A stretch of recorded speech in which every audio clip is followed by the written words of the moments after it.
All right, everybody. I hope you had a wonderful holiday and that the end of your year is full of joy and blessings and a lot of picture taking.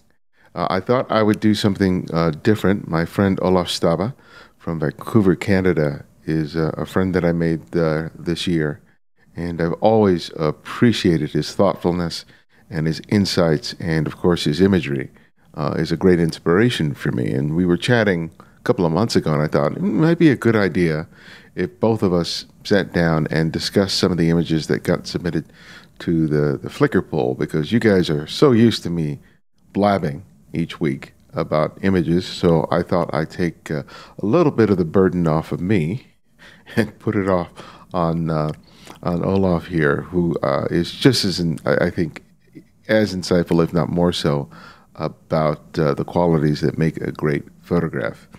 As well as being a great photographer, he's also the founder and creator of the Medium Format magazine, which launched earlier this year, and of which I am one of the contributors.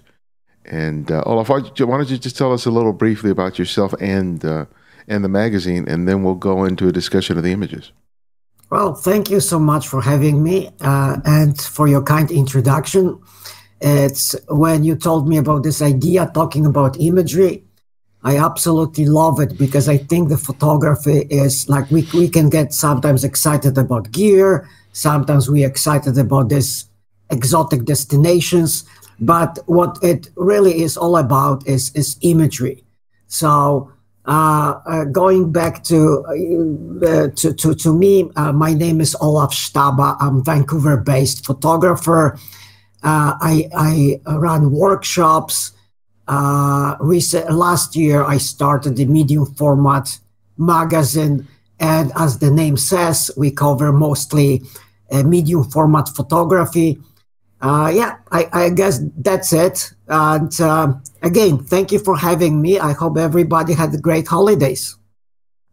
So what I thought I'd do is I picked several images from the Flickr poll, and I didn't have a particular theme or idea in mind as I usually do. I just thought that they were images that were could be a launching pad for an interesting discussion between me and Olaf, because each time we've sat down to talk photography, we've had a lot of sort of similar thoughts, but we've also been different enough that the conversations have been really fascinating. So I thought that you guys could benefit from just such of a conversation, just shared and recorded here. So we're going to jump into the first image here. This was made by Ohad Aviv. Let me see if there's any EXIF data here.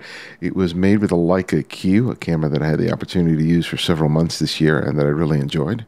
This was shot at 250th of a second at f16 ISO 800. So Olaf, why don't we start off with your thoughts here, and then we can sort of just jump in and just riff on it. What do you think? Just a quick technical, since we are doing this first time, I just want to make sure. I thought I will see the image on the screen, and right now I have to go back and find it. My area. This is the first time, so let me do my screen share here. Can you see it now? Yes. Okay. Well, that's perfect. That's perfect. Okay. So, but I cannot see you now. Is it possible to have the image and two of us maybe in the corner or something? I can do that in post, but I think for right now we won't be able to see each other. No, that works beautifully. Yeah. Yeah. So, do you want me to jump on talking about the image? Yeah. Please do. Yeah. Well. I look at this image and I really like it right away. And the first thought that came to my mind is this brilliant use of negative space, this deep blackness around the subject. And I'm assuming that the subject is the gentleman walking on the towards the left side of the frame. And I said, I'm assuming, because sometimes we could be we as a viewer can think that the gentleman is the subject. But quite often when I work with my students and I analyze my own images, when I craft images, I sometimes decide on the different subject. So let me play a game. Let's assume that this gentleman he is not the subject. And the subject is this hint of the building on the right side of the frame. Mm-hmm. And probability is pretty low. I'm pretty sure that the gentleman is the subject. But why is it important? It's important because when you are framing the shot, when you are crafting the image, and you know what is your subject at this very moment, it helps you to make much better photograph. And to my surprise, quite often I'm working with other photographers or my students, and I ask them, "What is your subject?" And to my surprise, very often people don't know. They just see the scene, they see people or gentlemen in this case, and they cannot decide what the subject is. Here, it's more apparent. I'm 100% sure the gentleman is the subject. So by itself, it's much easier to craft the image. So once we have the subject, and actually, if I could guess how this photograph was taken, I may be absolutely wrong, but when I look at this beautiful negative space and this gentleman positioned so beautifully within the frame and in this light, I really think that the photographer found this light first, Mm-hmm. and then the subject walked into the frame. And before I let you to comment, Ibarionex, let me share the final thought. Quite often in photography, we are tempted to fill entire frame. And I don't know why is it the case that we want to have something everywhere. And I personally think this is one of the biggest mistakes in photography, because your role as a photographer, in my view, is not to fill entire frame with stuff, is to have in your frame only essential elements that are needed to complete the image and to have a message, visual message you're looking for. And this is such a great example.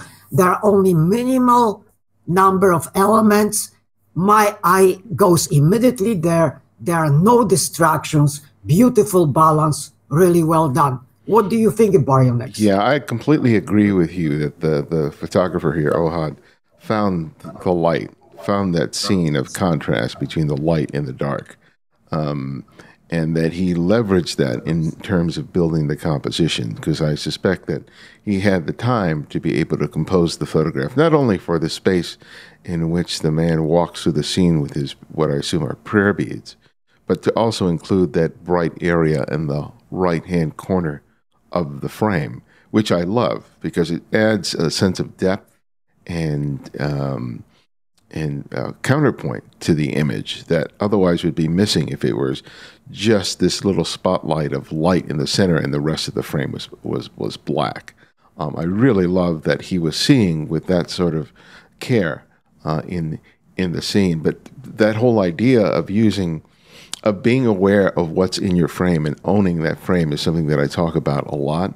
And by using shadow to obscure less important details is really a good one, because normally the camera's metering system would try to open up the shadow areas to produce detail, which would have resulted in, his headgear being washed out and overexposed as the camera attempts to open up the shadow. So you have to be purposeful, not only with respect to how you use the light and shadow, but how you expose for it.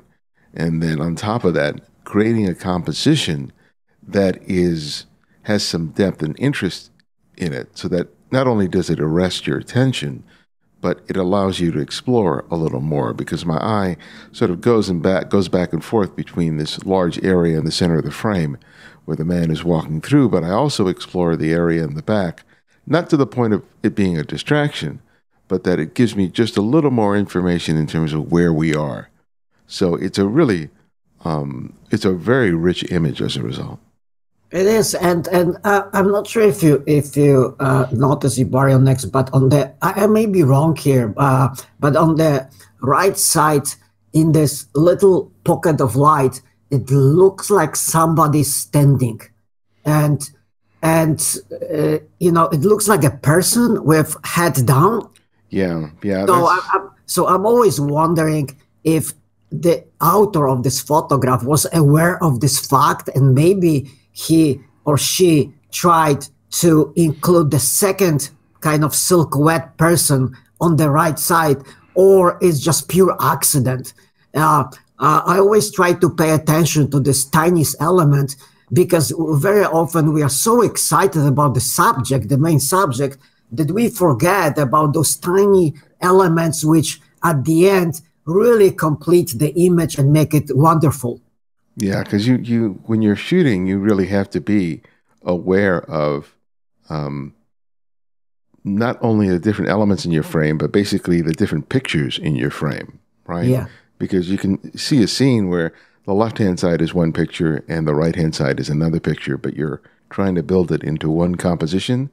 So you have to be ever conscious of how both photographs in the photograph are evolving and changing. Because I suspect Ohad here probably photographed a variety of different people walking through this scene before he settled on this one particular fellow. But the scene on the right, because this is the same street, likely changed as well with someone possibly walking in the distance in the background. And to my thinking, just the way of making this be even better is if you had a person walking here where this fellow is and had another person here, very small, but in the same pocket of light. Yeah. I'm always thinking about how can I make it even better? What else Yes. could I add to the frame? And another thing I just noticed here is just the repetition of blue. Not only the blue of his outfit here, but the blue of this material that's hanging here, the blue of the sky. I really love that repetition of the color that happens, and it's only a small element, but it still is a nice anchor for the shot. Definitely. Okay, here we have a shot by Byron Seagraves. This was made again with a Leica Q. This was shot at 1/25th of a second, f4, ISO 100. And I'll start off with this image here, and this image immediately just grabbed my attention, just because it's so different from so many of the images that I see submitted in the Flickr pool. I think while a lot of people submit street photography to the channel, there's a diversity of imagery that is submitted there, and this is sort of a hybrid between street photography and sort of documentary photography, because I just feel like there is such a story here. We have this classic car in pristine condition in the right hand of the frame.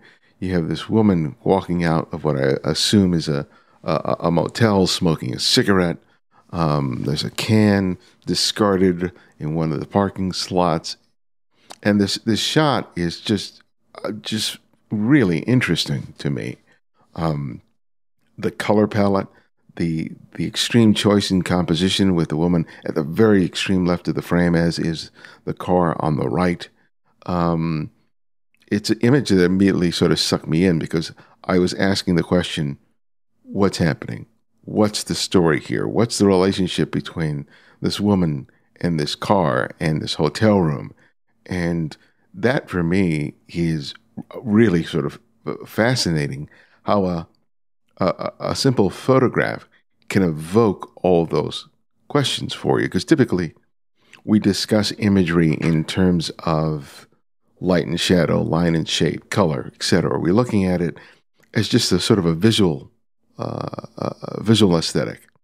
But this image does succeed in using all of those things, but it takes it to a completely different level by evoking our natural curiosity and our tendency to link things, to make connections between objects in a frame, which sometimes evokes the idea of story, which is why I find this image fascinating.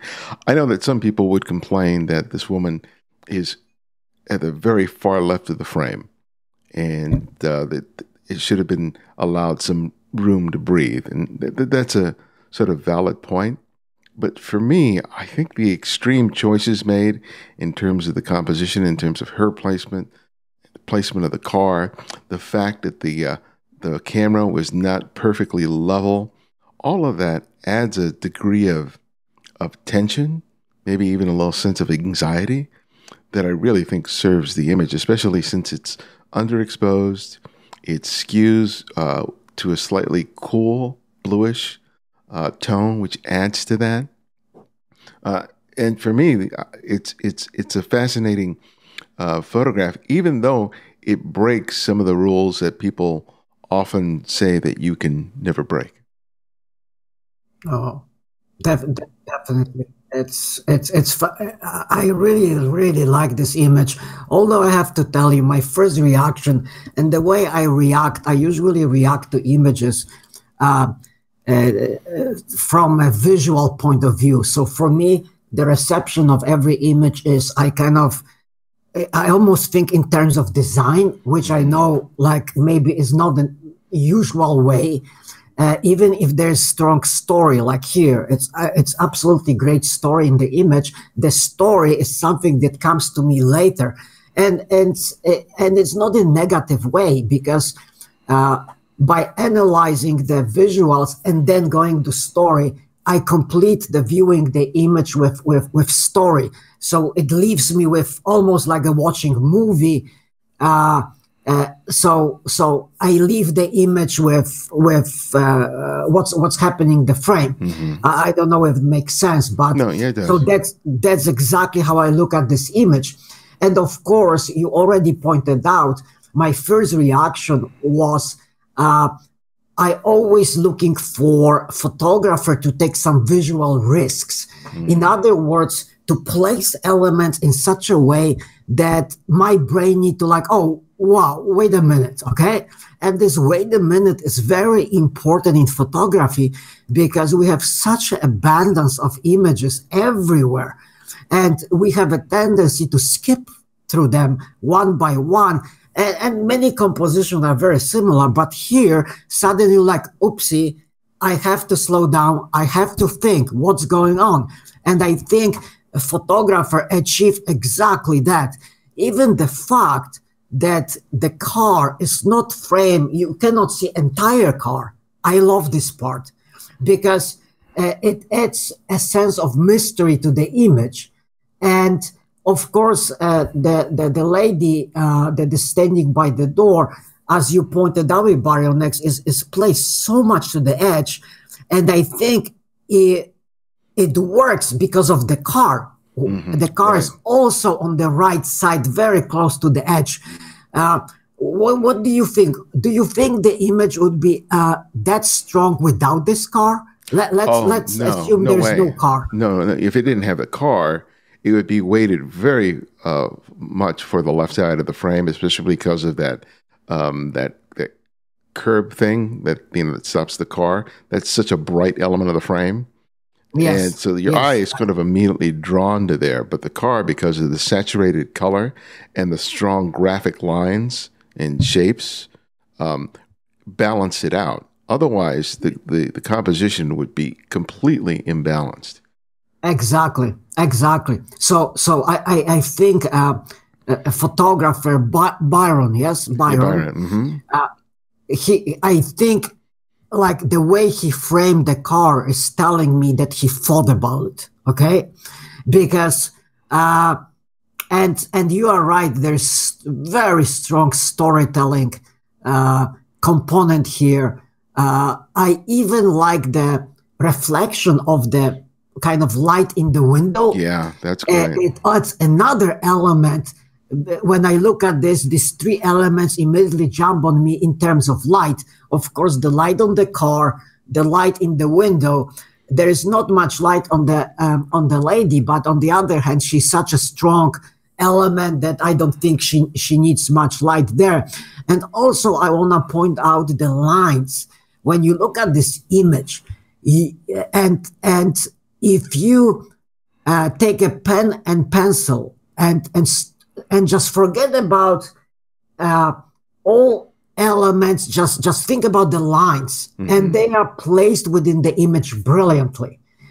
Because even the lines of the parking lot, of the spot when you park, these lines play very important role.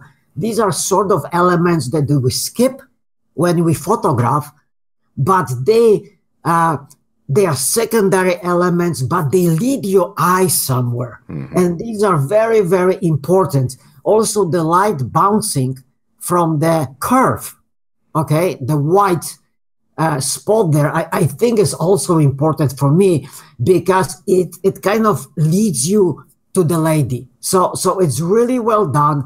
I have to compliment photographer for taking the risk and going with something like this. It's great. Yeah, especially in terms of posts, because I think the tendency is to open up the shadows, warm up the scene, correct the horizon line, do dodging and burning, increase saturation, all of which would have ruined this shot. Yes. So sticking with the vision is really, really important. Exactly. Yeah, I agree. Okay, here we have a shot by Suresh Naganathan.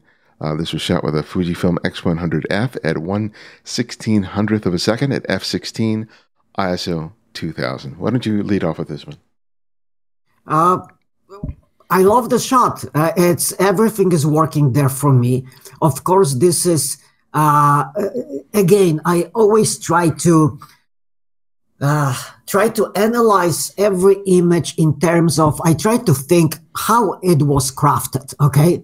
And it looks to me that the photographer chose a very kind of low perspective. So my guess would be maybe there are stairs here, so he's kind of a lower level, and he chose to shoot up, and probably he already arranged the left side of the frame, which is kind of very reflective surface, and just waiting for the right subject to walk into the frame. Of course, it would be difficult to assume that it looks like a busy city, so it would be difficult to assume that he planned what's happening beyond the main subject. So I mean, other people walking in the behind this lady, but I think he chose subject great. I really love that the person is kind of looking far away, not into the phone, which she's holding in her hands, and this flare of light at the back, I think it really spice up the image beautifully, but not to the point that the subject is almost invisible, okay? So again, the composition is great. I think the placement of the line of the wall on the left side is just right. It's something I call impact zone. In other words, think in terms of the rule of third. Of course, you may say, Olaf, is not exactly, but photography is not exact science. It's not mathematics when you can kind of calculate everything where it should be. It's just, in general terms, I think it works beautifully. And I even like the subtle reflection, because if the reflection is stronger, more apparent, many people would say, yes, it's really cool, fantastic, but it would take away attention from the main subject. So it's very important to know when you craft your photograph what your subject is. And I'm repeating this point because it's so important, because without knowing that, we are just basically pointing camera, whatever, and just trying to fill the frame, which I find is most of the time is big mistake.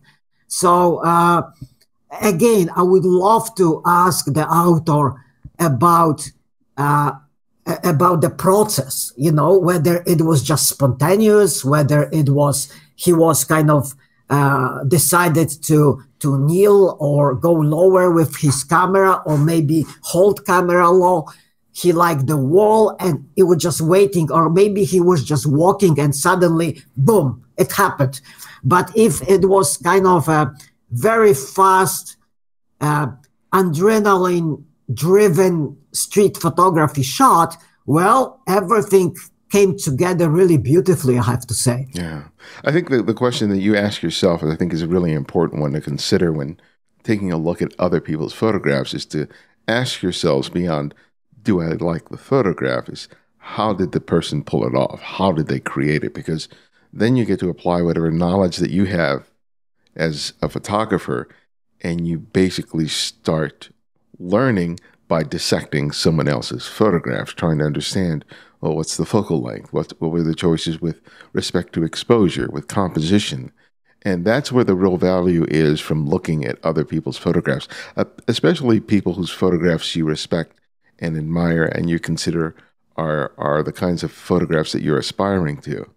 And I chose this photograph just because a lot of the photographs that get submitted are pictures of people walking down the street, and they'll see a subject, which in this case is a very striking looking woman, and they'll make a photograph without really considering the setting, the stage upon which, you know, she's walking through the scene.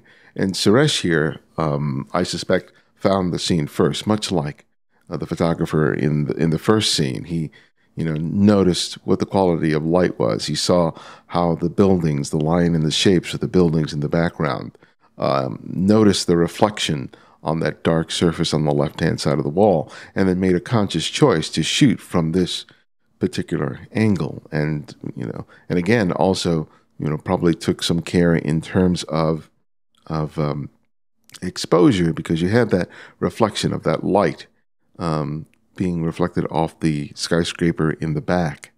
And you also have the direct sunlight that's hitting her face. So that may have balanced off, but it may have been a consideration.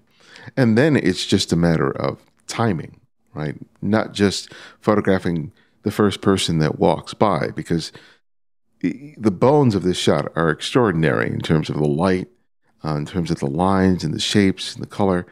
But what this shot really has going for it, above all else, is not just the fact that this woman is, you know, an attractive looking woman, but the gesture, the body language, the way that she seems to be so determined, with this sort of steely-eyed look in her face as she's walking down the street, how she's handling that phone in her right hand and clutching this plastic bag on the left, and how the other characters in the scene, the guy immediately to her left, the man with the glasses near the center of the frame, I think there's a woman at the far right-hand corner of the frame, those are all sort of relative characters in the frame that serve as a counterpoint to her, but that don't take away from her at all.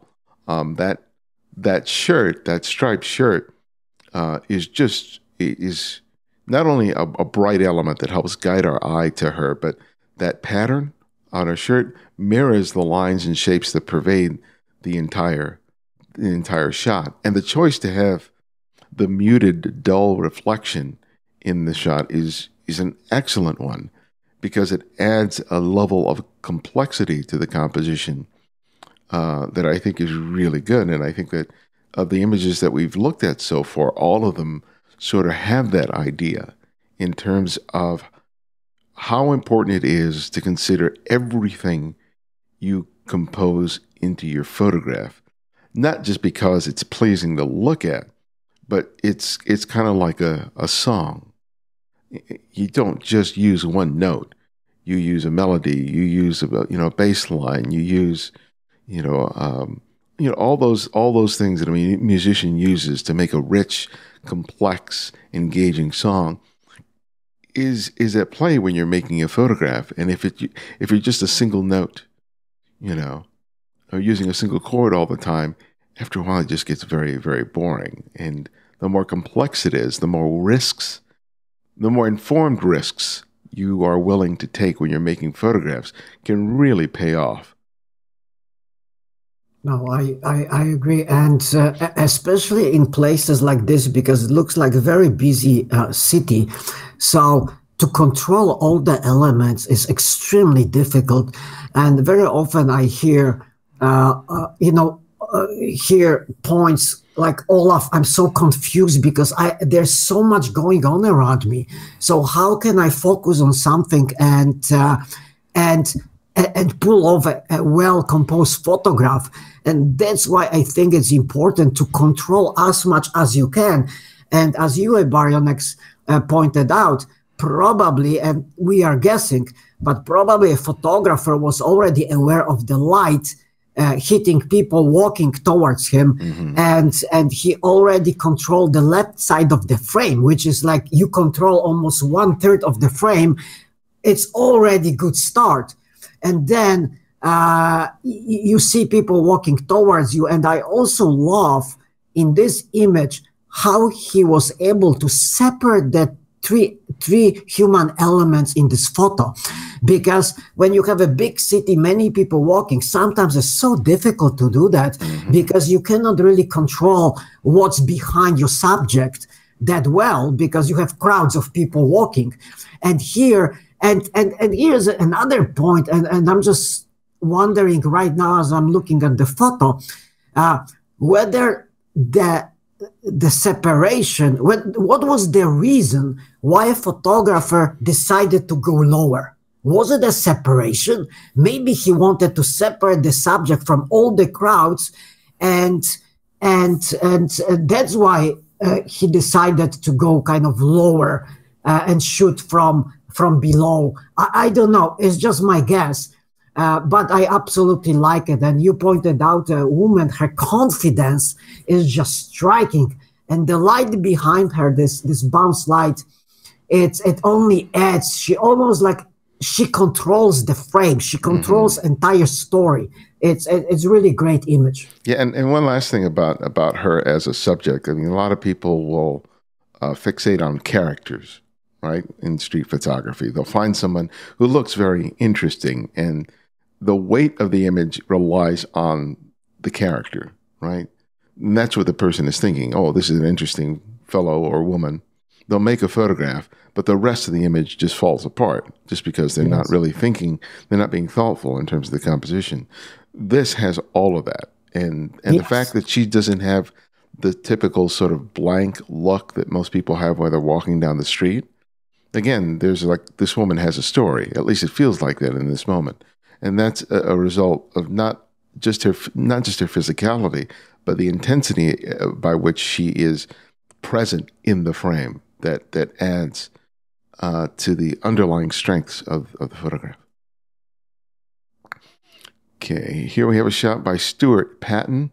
This was created with a Fuji X-T1 at 1/400th of a second, f8, and 200 ISO 250. And I shot this specifically for you, Olaf, because I know how much you love images that are this complex, especially with the use of reflection. This is something that I have to admit I do not do effectively at all. I haven't really sort of trained my eye to see in this way. But nevertheless, I look at this picture and I felt like, man, this has all the elements, even though I'm at a little bit challenged with trying to understand why it works as well as it does. So I'll take your lead on this one. Well, first of all, Ibarionex, you are not by your own with this, because we have to realize, I talk with many brilliant photographers, and we had many discussions about this, and let's make sure that people understand that to shoot something like this is extremely difficult. This is like, if I have a shot like this, let's say within the period of 3 months, I would be very happy. And it's not that I'm not trying. I'm trying a lot. The problem with imagery like this is that most of the time it won't work. It won't work. And another problem is that many people try to do this and it doesn't work, and they share it. Okay. Oh yeah. So in imagery like this, and I'm only talking about my personal experience, because, like, I don't know, maybe some people go out and can shoot lots of images like this, but this is like multi-element, almost layer after layer after layer. And I love imagery like this. And very often I'm accused of uh, doing double exposure, and I never do double exposure, okay? I have nothing against double exposure photography, but I just don't do it. Because some of this sort of imagery, if this is done really well, it looks like double exposure, okay? But it takes a lot of time to shoot imagery like this, and for several reasons. And I started to think, why is it so difficult to pull something like this off? So my first point would be, usually for something like this, people use glass, reflections, some kind of textures and prisms that kind of play together. And let's think about this way. We just, for a few minutes, we talk about 3 images, all really great images. And we already concluded that it's very difficult to shoot great image. And right now, think in these terms.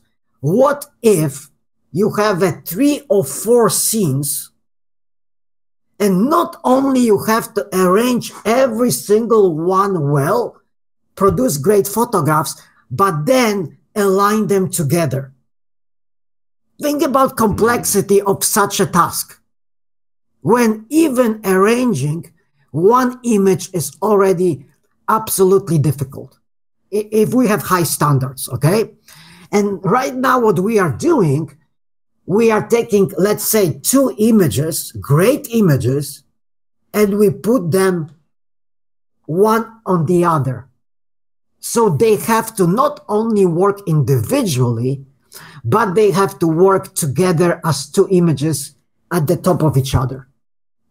So usually things don't work because image like this takes time. And when I mean it takes time, I mean sometimes I spend 1 hour in one spot to pull off something in this caliber.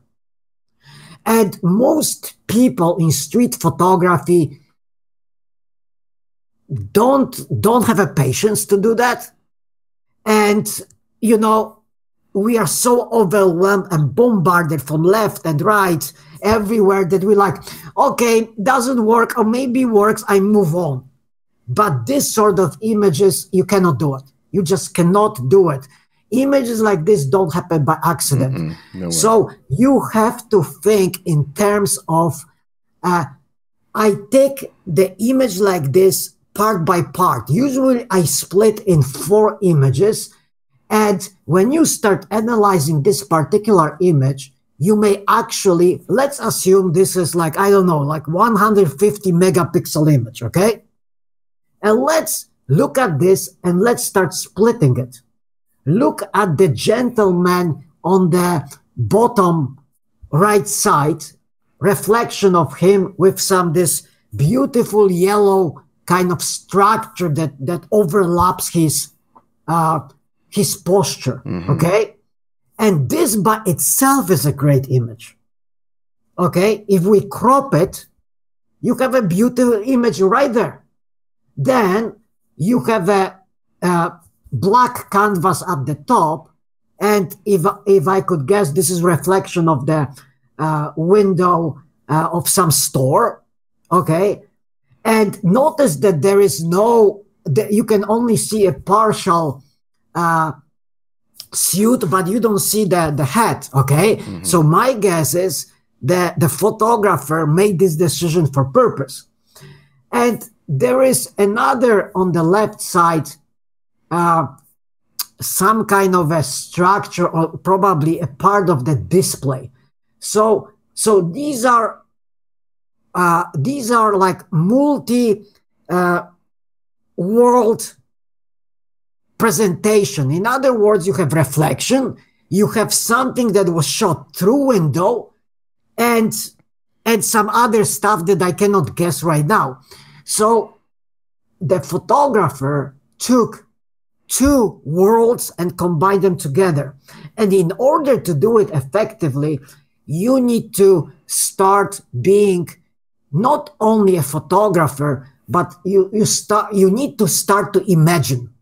You need to start working with your imagination, because it's no longer a scene. This is, you create your own narrative, your own world. Okay? So, of course, many decisions could be made here. And when I look at this photograph, I could easily create at least 3 different photographs just from this photograph. Mm-hmm. Okay? And I don't know what was the thinking the photographer followed, but probably maybe he worked this way, that he first saw reflection in the window, then he noticed at the top of it the gentleman at the bottom, the reflection at the bottom of the kind of silhouette of somebody passing by. And I'm just right now thinking whether actually a photographer had to wait for somebody to walk behind him to get this reflection. Okay? Because it looks like reflection. And the suit, the kind of the shape of the gentleman, I can bet this is inside the store. So the camera is very close to the glass, shooting inside the store, and the black space helps this image, because if you have more elements on the right side, on the left top corner, that would start getting really messy. And that's the biggest kind of a problem with images like this, that they get messy quickly, very quickly. So I could share with you kind of 2 ways to work on images like this. First, use glass. Whenever I walk, I always take my camera very close to the glass display of the store. The key is that many people stand by the sidewalk, point camera towards the whatever is happening in the glass, and they get big mess. What you need to do, you need to take your camera, almost touch the glass. And each movement of camera, and sometimes movement of you, because keep in mind that you standing there are blocking some images, some reflections. So by moving your body closer to the glass or further away, it will change the image. Moving your camera, slightly changing the angle of your camera, will create brand new image. So this is almost like creating a magical world with each movement, with each step, and all these elements that are at play. So I know I'm kind of hitting so many aspects, but this is images like this. You need to have time. You need to find one element that really excites you. Let's say in this case, reflection from the window of people passing by, and some sort of light, beautiful light that is reflecting. And if you like this one tiny element, then you start building at the top of it. But you cannot build from the position of, oh, I have all of this. No, you have to start with one element, then add a second element, and then you ask yourself the question, do I need the third element or not? In this case, a photographer decided to include this red kind of statue or display or whatever it was. And to be honest with you, when I look at this image, if you take it away, would it be better image or worse? I cannot decide right now. I'll have to think more. But basically, that's how you do it. You take one element, add the second element, third element, and you feel like, oopsie, maybe this is too much. I'm going back. And the way you decide by moving your camera, changing position, getting different angles to the glass, and moving throughout the entire window, okay? Because with each tiny movement, your image will change absolutely like 100%. Yeah. You know, I'm not sure if it makes sense. No, but you're making perfect sense. And you know, as we move and we've been discussing the images, I realized, you know, what all of these images had in common, though I didn't go in with a particular idea in mind, is this idea of building the compositions using multiple elements and playing them off of each other. And I think this one is easily the most complex of those images, because it's there are at least five different elements in here that are playing off of each other, at least five, you know. And the thoughtfulness by which he makes those choices, I think, are really at play here. You know, seeing the mannequin in the blue suit, the ornaments in this what appear to be a bowl, the reflection, you know, the scene of what seems to be across the street, and this element here, and even these elements here that are really hard to discern, but which I read this as a hand and the sleeve of a white shirt. I don't think it is, but that's the way I read it visually. And here, I know that this isn't here, but it seems like the curve of a face and earrings. And I know it's not that, because I've really looked at this picture and it's not that, but that's the way I'm reading it. And I think part of that is just the result of the human figures in the frame. And the fact that so much of it is in shadow, I'm sort of forced to try and figure out what's happening in this frame. But, you know, this shot really is a perfect example of the importance of patience, because, you know, Stuart, I'm sure, came upon this scene, whatever drew his attention, whether it was, you know, the color, the reflection, the light, but then he really, you know, worked this frame, especially because of the inclusion of these elements here at the edges of the frame. And as far as these balls, these red balls, the reason why I feel that they work is because, again, the repetition of the red. You can see a very faint red here, but this red element here is also, for me, just plays off of each other. Even though this is just a little triangle of red, it's just enough to basically sandwich the blue, and also serves as an important contrast in color.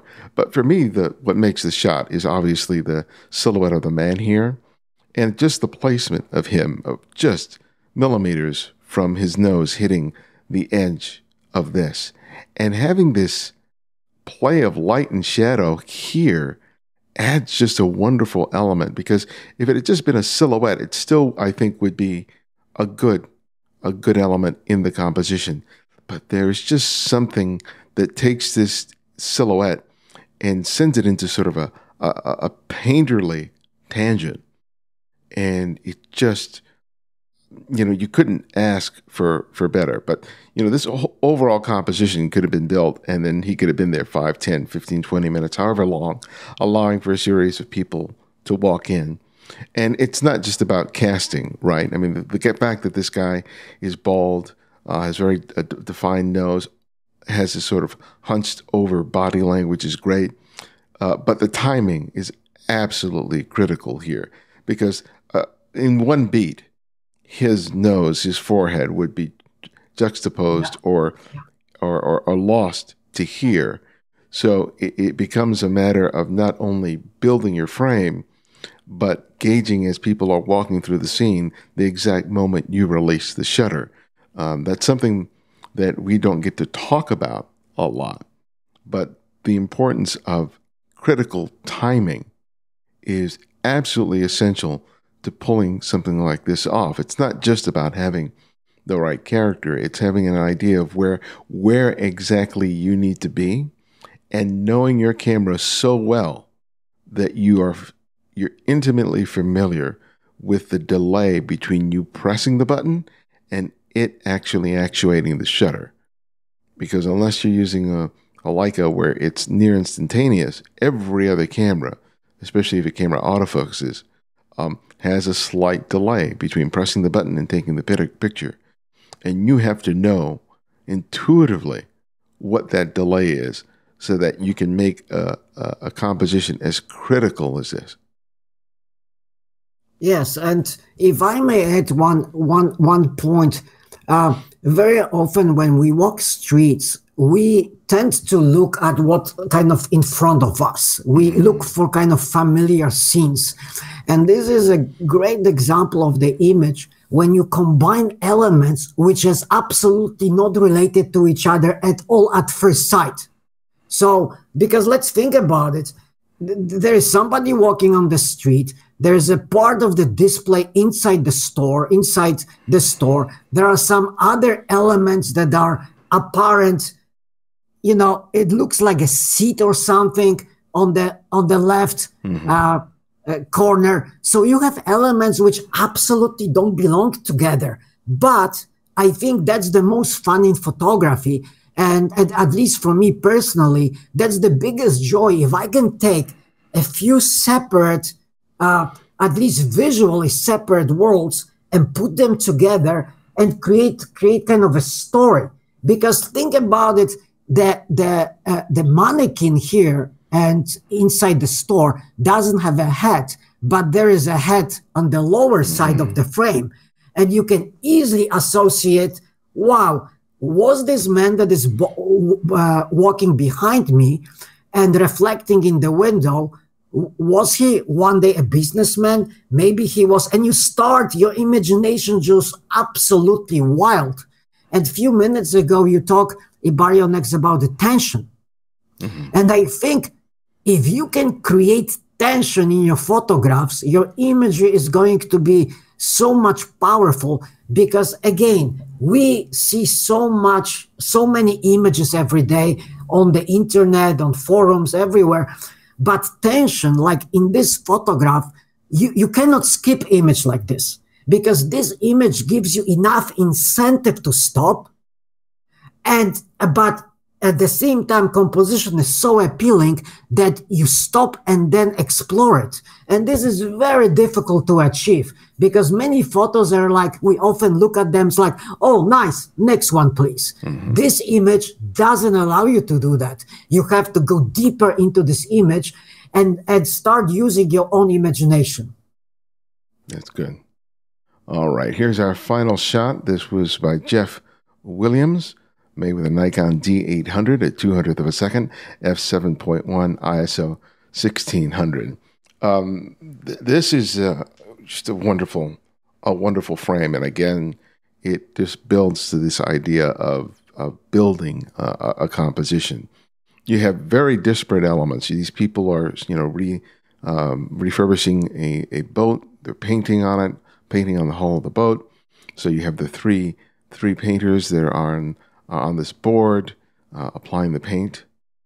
Then you have these two figures in the left that are engaged in a conversation. And then you have a final figure who's looking at these two people, speaking to each other. And again, this is one of those shots where the stage is sort of set. The stage is the hull. It's these lines that are created not just by the hull of the ship, but by the ropes that are holding up the board, the platform on which the people are painting. And then you have these human figures who are perfectly positioned throughout the frame. So they each are very cleanly defined in the frame, which is always a very difficult thing to do when you have multiple people in a composition. And it's near impossible to do it in a street scene, just because you can have such a jumble of people within the photograph. But in a scene like this, which is more maybe that sort of hybrid between street photography and documentary, combines all these very strong visual elements of color, of line and shape, of gesture, of expression in a really wonderful way. And what I really commend Jeff here for is not just, the effectiveness of the composition, but knowing to wait for the gesture. Because this gesture of this man sort of leaning forward with his finger pointing to the other guy with the beard and the smile on his face is the critical component that makes this shot work. And I know that a lot of photographers might visually pick up on the overall potential of this frame, right, because of the color and the lines. But many people would rush themselves and take the shot too soon.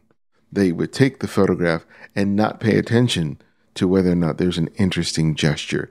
They might not necessarily stay aware of the fact that, I can't have figures overlapping each other. Jeff here really is very adept in terms of how conscious he is of every element in the frame, even though we're not dealing with mirrored reflections and all the things that we discussed in the previous shot. The relative positioning of all these elements in relationship to each other are absolutely essential for this shot to work as effectively as it does. No, it's I agree with you, and I think that the key point here is that the stage has been set at the beginning, which already eliminates the most difficult part, because you almost have entire stage ready, and all you have to do is to take care of your elements, and which you describe very well, Ibarionex. But also, what is really interesting, what I noticed, this is obviously a scene with a great potential, and it was realized fully by the photographer. But what I very often observe, very often when we have a great scene, people tend to take a shot and move on, because they immediately almost feed the monster. Okay, I have a great shot, okay? But often I find it a mistake, and that could be a good example, because if, let's say, a photographer, in this case Jeff, saw this, and kudos to him for seeing this, and frame the shot and say like, okay, I have it. It looks to me that it was a very exciting place to be, and he could easily say to himself, wow, I have nice shot, color, people separated, let's move on. But maybe he decided, wait a minute, but I like what's going on there. Maybe I will get this extra element that you pointed out, Ibarionex, this gesture. So you wait and wait. So my point is, the better the scene, even if you take a great image, do not abandon the scene. Go, stay there.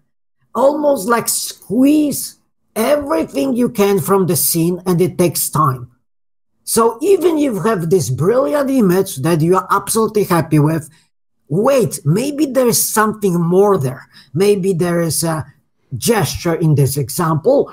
Maybe I will find slightly better composition. Maybe one element I will be able to eliminate. So pursue great opportunities, okay? And what's really puzzling to me, very often people go to crappy scene and stay there for a very long time because they are frustrated at the beginning and they want to make it work. But my question, why would you spend so much time if your starting point is already weak, and instead use this time when your starting point is very strong? Yeah, absolutely. Doesn't make sense. No, it makes perfect sense. And part of one of the things when I was teaching in Miami recently, this idea of being aware of fixed elements. You know, in this case, the boat, the platform on which the guys are painting, and even those guys that are on the platform, that for a certain moment of time, they are going to be fixed in their position. Maybe even the fellow in the lower right-hand edge of the frame, and that they're fixed. They're not going to move dramatically in any shape or form for however long the scene sort of plays out. The only thing that's really fluid for the most part are those two guys in the left hand of the frame. So having those fixed elements really provide you the luxury of time to figure out what your overall composition is. But then the fluid thing is the thing that you really keep referring back to, that is really essential to pay attention to, because there's a dynamic that's happening between these two fellows. And as much as I love that gesture, the challenge for the photographer is not to stop at this particular moment and think, oh, I've got the shot. No, you keep shooting until this moment has ended, where these guys, hug each other, and they move out of the frame. They go in the right-hand corner, the right-hand edge of the frame moves away, and all of a sudden the shot becomes a completely different scene. And the mistake that many people make is, once you've gotten the access, once you start making the photographs, especially of strangers, and they've recognized your presence, do not rush to leave the scene, Because if they've seen you and then they go back to whatever they're doing, that's license to keep shooting. And don't stop shooting until the scene is no longer there. It's a great point. And one more thing, if I may add, I love the tight framing of this shot. Even though there are many elements, you pointed at the beginning, Ibarionex, about this stage that was set at the beginning by a photographer. And I think one of the most common reasons which I find photographs don't work because there's too much stuff in them, not here. It's everything is there what should be there, because let's try to imagine the scene. It looks to me kind of some sort of shipyard. Okay, they restore boats. I don't know, but most people reaction is I want to get it all. I want to have entire boat, all the people working, because probably it was quite exciting scene. But despite this urge to kind of include everything, photographer decided, no, I'm going to take only the part of the scene, just use the part of the boat to frame my shot. And in general rule, maybe I shouldn't call it a rule, but in my experience, 99% of time, if I frame more tight the scene, the stronger the photograph will become. And this is such a, I think that's one of the biggest discoveries in photography for me.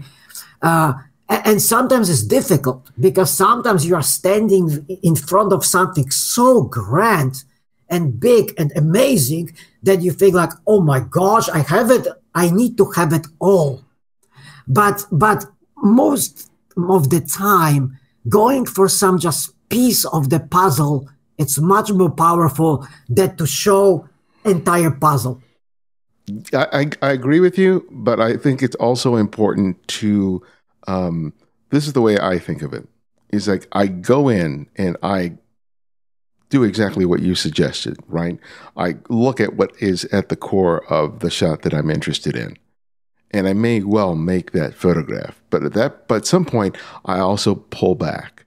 And the question I ask myself is, how much more can I introduce to this composition and not have it fall apart?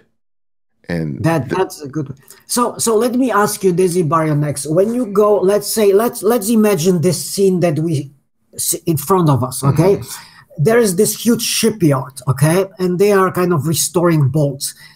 Do you start from the single element and expand your frame, or just vice versa? You look at the entire scene and you deduct until you narrow the frame to the point that, okay, that's what I want.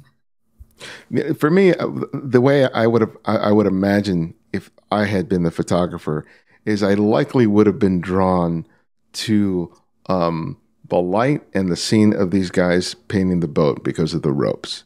And as I walked into the scene, I would have thought, oh, there are these guys talking to each other in the left-hand frame of the frame, and there's this guy in the lower right-hand corner. And I would have gotten into position much like Jeff did to create an interesting relationship between all of those elements. And and the only other thing I might have done is think about, do I pull back? Because I don't think you can really get any tighter in this shot. But there's another boat in there here, right behind this boat. You see the hull of it here, and you see the numbers here that designate the depth of the water. So for me, I would have considered, do I pull back? And because I use fixed focal lengths, I physically would have to move back or move closer in order to get the frame. I don't use zooms just because it's just another distraction for me. But that's something that I would have thought of. Do I or don't I include more of the whole of that second boat? It may or may not have added anything to the frame, but one of the reasons I probably might not have is because we see what I'm going to assume is the hull of another boat here. And by moving back, that may have become more dominant in the frame. Yes. And you really couldn't eliminate it by shifting the camera slightly to the right because you would cut off this fellow. So sometimes elements like this, which may be a little bit of a distraction, can't be eliminated because they take out an important element of the frame. But anytime I'm getting a composition and I think I have it, I'm always considering what more can I add to it? Because as we've observed and with several of the other images there, if I can make the image that much more complex in a way that strengthens the overall composition, I'm going to try and go there. But, you know, I have to know that my foundation is strong. Yes. And because just simply adding stuff for the sake of adding stuff exactly doesn't add up to anything. Yeah. Yeah. All right. Okay, well, let me get back to the screen share. Let me turn off the screen share. Stop sharing. All right. Well, that was fun, Olaf. Oh, well, it was fantastic. Always fun with you, Ibarionex. And I have to compliment for choosing imagery, and I have to compliment the photographers that shot this imagery, because the amount of kind of inspiration and jolt I got today from looking at this image is like, that's exactly what I need. Yeah, I mean, that's what the level of talent that is in our group is really amazing, and it's something that I just draw a lot of inspiration from when I go in there to pull images to critique. Because for me, I'm learning just as much as I'm hoping that I'm sharing in these videos, and I'm just so pleased that I had a chance to share this with you, because I have mad respect for you as a photographer and as an educator, and I hope that a lot of people who took a look and listen to this. It's a little longer than usual, but as you can see, it's really worthwhile. So if you guys really like what me and Olaf did here, write something in the comments, because whether or not we do this ever again and record it, because I don't doubt that me and Olaf will do this every once in a while just for our own edification. But if you like it, maybe we can make this a thing every once in a while. We're both incredibly busy, so it's not going to be as regular as the ones that I do weekly, but let us know. And Olaf, where can people find out about the magazine, your workshops, your images? Tell us. Okay, so my online home is olafphotoblog.com. One word, Olaf. If you saw Frozen Snowman, that's my first name, OLAF, olafphotoblog.com. And from there, it will lead you all other places. As Ibarionex mentioned, a few months ago, I started the Medium Format magazine, and that's mediumformat.com, mediumformat.com. If you shoot medium format or are thinking about moving to medium format, I'm pretty sure you will find this resource very, very useful. And of course, my friend Ibarionex writes for the Medium Format magazine. Fascinating. You know Ibarionex, how deeply he goes into photography, into seeing, and I'm pretty sure you will love it. Yeah, and if you like what you're hearing from Olaf and you have a chance to study with him, I highly recommend him. He's a great photographer, great teacher, and so check out his workshop schedule for the coming year. And if you're nearby or interested, make sure you sign up. You won't be disappointed. But thanks again. And again, if you like what you're seeing here, give us a thumbs up, make a comment, subscribe, and I'll see you next time.